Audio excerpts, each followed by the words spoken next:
And here we are with our very last lesson of the year, week number 14, lesson number 2, and we're going to get into final review as well this week. Next week is the final exam.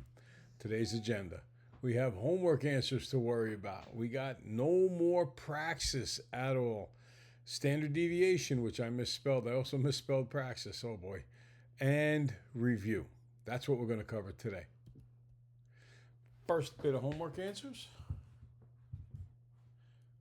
And second bit. Those are actually from homework number 25. This week you're going to be working on final exam review homeworks. And those can be found individually and the homework answers individually within Moodle. Okay, let's get going on reviewing a little bit of the statistics work we've been doing lately. What's the range in the box plot shown below? Okay, I'm sure you're doing stop and start. You're so used to that by now.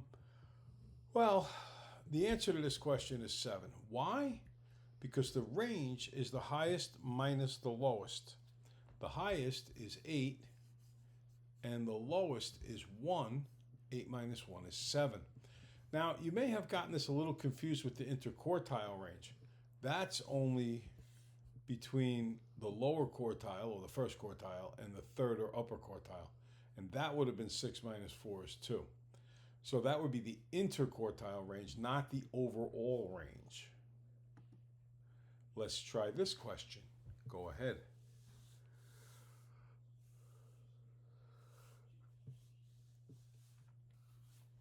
Okay, so in this particular set, the only one that's correct is the first one. The reason for that is I checked all the dots in the dot plot and they aligned perfectly with the data. And in the second one, it said the median was 80. The median's not 80. Look, there's 2, 4, 6, 8, 10, 12, 14, 15 scores here. So the middle term will be the 8th term. Middle term being the median. 1, 2, 3, 5, 6, 7, 8. Oh, look at that. The 8th term is 80. Wow. Let's check again. 1, 2, 3, 4, 5, 6, 7, 8. So you know what? That's looking pretty good. Now I got to go through and check these other things. I got to check the lower quartile. So this is your median. So we're in here. 1, 2, 3, 4, 5, 6, 7. So I want the 4th term. It's 70. That works. And in the upper part, 1, 2, 3, 4, 95. That works. And the max score is 100. So you know what? They are both correct.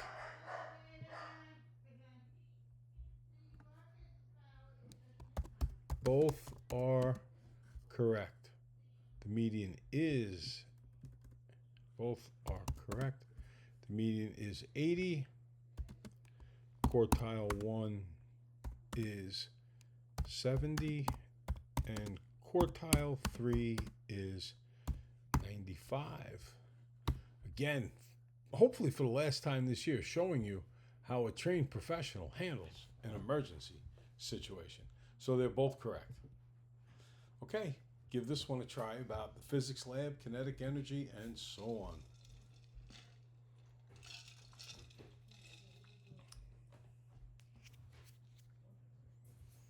Okay, so the correlation coefficient is positive 0.8.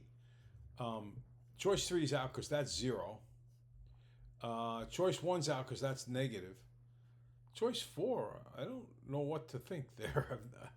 It's just kind of vertical. So I don't know exactly what that is. That would be like no slope, so there would, I guess, be no correlation here. But this guy, almost a perfectly straight line, pretty close to it. So I would say that's your best estimate for a correlation of 0.8. Okay, give it a shot. Remember, this data, this result would be what's on your graphing calculator.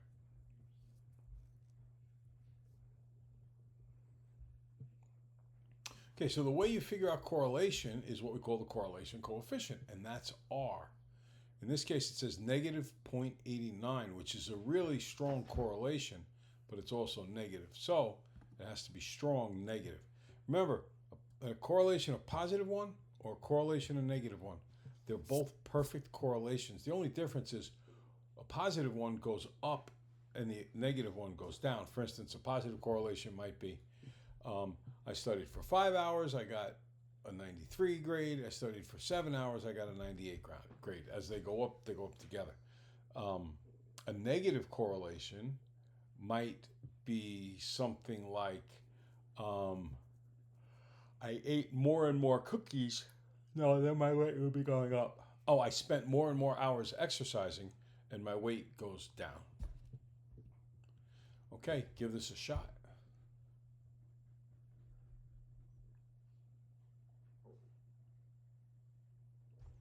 Okay, so the first thing you have to do here is start with the lowest score, which is 75. So when the overall average is 75, the math class average is 75. And then the next one up is 80, and it goes to 85. And then it goes to 82, which goes to 78. Then 84 goes back up to 85. 92 goes back up to 91, and 98 goes back up to 95. So what we see there is the definite trend of as the overall average increases, so does the math average increase. And it's pretty close, okay? It's not perfect, but it is pretty close. It's closer together than 0.5. 0.5 would mean it was very rare, but look, like 98, 95, 92, 91, 82, 78, 75, 75, 84, 85. The only one that tends to be a bit apart here would be the 8278 is a little apart, and the 8085, and that's why it's not one exactly. Okay, standard deviation is the normal amount that you're different by. And this is important for a set of numbers. Like, for instance, let's say you're going to buy your next house. And you know what they say in real estate. Location, location, location. You do not want to buy the best house in a bad neighborhood because it doesn't go up that much in value. But what if you had a neighborhood, like two different neighborhoods? One neighborhood had a house that costs $1 million, $1 million, $1 million, $1 million, $1 million, $2 million, $1.5 million, $1 million, $1 million, and then one of them sells for $250,000. They don't, or better yet, forget that. Let's just do 1 million, 1 million, 1 million, 1 million, 1 million, 1.1 million, 1.2 million, 900,000, 950,000. They're all around the same price. So there's not much deviation there. So the standard deviation would be small. But let's say, like I drove down in Tennessee and I was surprised the first time I'd ever seen it, where you could have these McMansions, these really nice homes that might sell for $500,000 or more, nowadays especially. And then right next to it, you would have a run-down, beat-up old trailer home that people would be living in. And the next one would be another McMansion, then maybe two trailer homes in a row. Again, beat up, not kept well. And then you might get 3 McMansions in a row, and then another beat-up old home, and then a dilapidated home. So they vary greatly. So that standard deviation would be very large because they're not all about the same. And that's what standard deviation does. It's a statistic that measures the dispersion, or how far spread out the data set is relative to its mean. Okay? Relative to its mean. And there's your standard deviation formula. There's a couple of them. One is n in the denominator, and the other is n minus 1. We tend to use the one with an n. So here they are again. You can see the two formulas. One has an n minus 1 and one has an n. Well, that's the sum formula. But we're going to use the standard deviation formula with an n in it. So x bar, this line over the top, that just means the mean. Okay? So all it means, you already know how to do it. You add them all up and divide by how many there are. That's what this is saying here. You take the sum, add them all up, divide by how many there are. This over here is saying the standard deviation formula. You take each number, you subtract the average, and you square it. Now later on, after you do all of those and you add them up, that's what this symbol means. This is called sigma. It means add. After you add them all up, Then you divide. And in some standard deviation formula, if you're taking from the sample, it's n minus 1. If you're taking from the whole population, it's n. So in this case, if we added up all of these numbers, and these were all the numbers there were, then it would be n, which is what we'll normally go with. See what I mean? So what this says to do, this symbol means standard deviation. It's the sum of each score minus the average squared, divided by how many there were, and then take the square root. Now that's important because when you square something and then square root it, you get the number itself back. Now, why is this important? Well, it's important because when you square a number and then square root it, you get how much it is. And this would be used like to make a number its absolute value. Imagine if you walked 5 miles west of school. That would kind of be like -5, and then 5 miles east of school would be +5. But they're the same, right? So sometimes when we do the score minus the average, it'll be negative. And sometimes when we do the score minus the average, it'll be positive. So what we just do is we square them and then square root them. And that gives us the positive value every single time. For instance, let's say that this worked out to be, let's say the mean was 7 and the score was 10. 10 minus 7 is 3. 3 squared is 9. And then I take the square root of 9, which is back to 3. Well, if x sub I minus mu, if the score, that's what x sub I is, minus mu, that's what the average is, that's what those mean. If the individual score minus the average was -3, then when I square it, I get 9, and when I square root it, I get back to 3. So -3 turns into being 3 units away from the mean, and +3 is 3 units away from the mean. And when you square root a number and then square root it, you always get back to positive. Let's take 5 and -5. What's 5 squared? 25. Square root it, 5. Let's take -5. -5 squared, 25. Square root it, 5. So when you square and follow that up with a square root, that gives you the positive or absolute of a negative number or a positive number. And that gives you its true distance away from the mean. That's why we're subtracting the mean.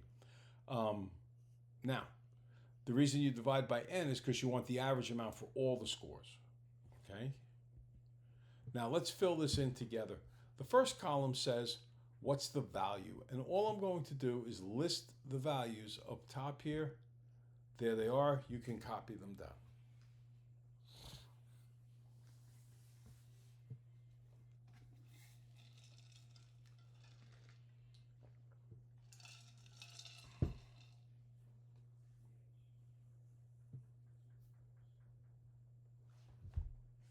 Okay.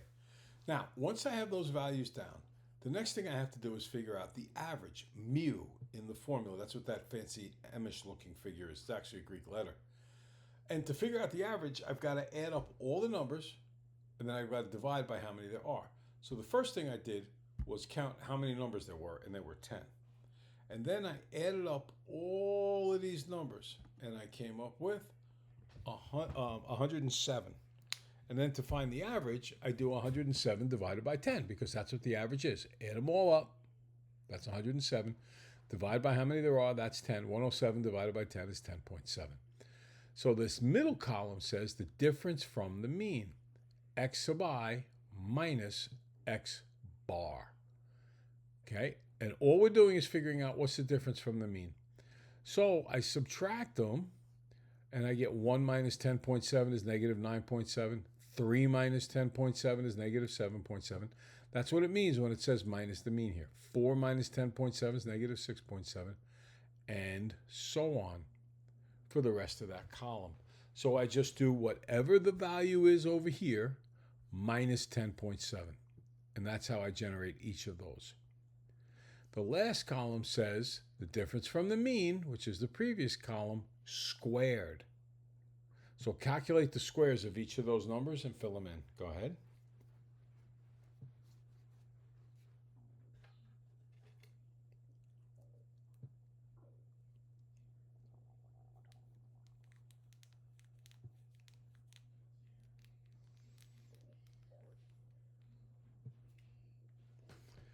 Okay, so I square each of them and I get those values. 94.09, 59.29, 44.89, and so on. Then what I'm going to do is take a look at what the formula says. It says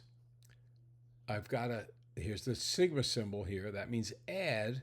I've got to add that entire column up, and it comes out to 416.1 or 416.10. Then I've got to, here's the formula. Ready? The standard deviation is the sum of all of those numbers. In other words, the last column, add it all up. Always the last column added up. Then divide by how many scores there are, which was 10. So 416.1 divided by 10 is 41.61. And then when I square root that, I get 6.5. And what does it all mean? It means that the average distance away from 10.7 that these numbers are as a whole is about 6.5. Okay? That's a measure of dispersion. It's how far they are spread out from the mean, and that's it. All right? The happy recap. A little statistics review here. The mean is the average. The median is when ordered the middle term. If two terms are in the middle, find the average. The mode is the most frequent or popular. Causal has a valid explanation, a causal relationship. The great example we did yesterday or in the previous lesson was as you use up more and more gas, the more gas you have to pump into the tank, or the more gas you pump into the tank, the more money you have to spend. Linear regression gives you an equation in the form y equals mx plus b. It finds a correlation coefficient. Remember, your diagnostics have to be on. You go to catalog and you keep scrolling down. It's quite a ways until you see diagnostics on and hit that one. And you can use that linear regression to compute expected values. And finally, standard deviation is the normal amount that your data differs by. Okay, so we've had a lot of work done this semester together, and what you have coming up now is your final exam. For some, it might mean passing or failing. For others, it might mean getting an A or a B. So I'm rooting for all you guys to get the highest grades possible. And with these review sheets, what I can tell you is that mostly just the review sheets, but also some of your class notes, if you combine that material, the content behind every single question on your final exam is covered. Now, these review sheets that you have, they're excellent. They cover the vast majority of your test. You may want to go back and just peruse your notes, look over the homeworks that you did, and make sure you understand all of those things, and then you'll be ready for your final exam. What do you do if you don't understand it? Well, there's a couple of things you can do. You can send me an email, okay, and I can try to help you out. You can talk to classmates, or you can go back and say, I remember what that lesson was. Look it up online in Moodle. It lists what the topics of the day are, and then play the video over that section to remind you how to do it. I'm rooting hard for you guys. I hope you do a great job and kick butt on that final exam. Take care. Bye-bye.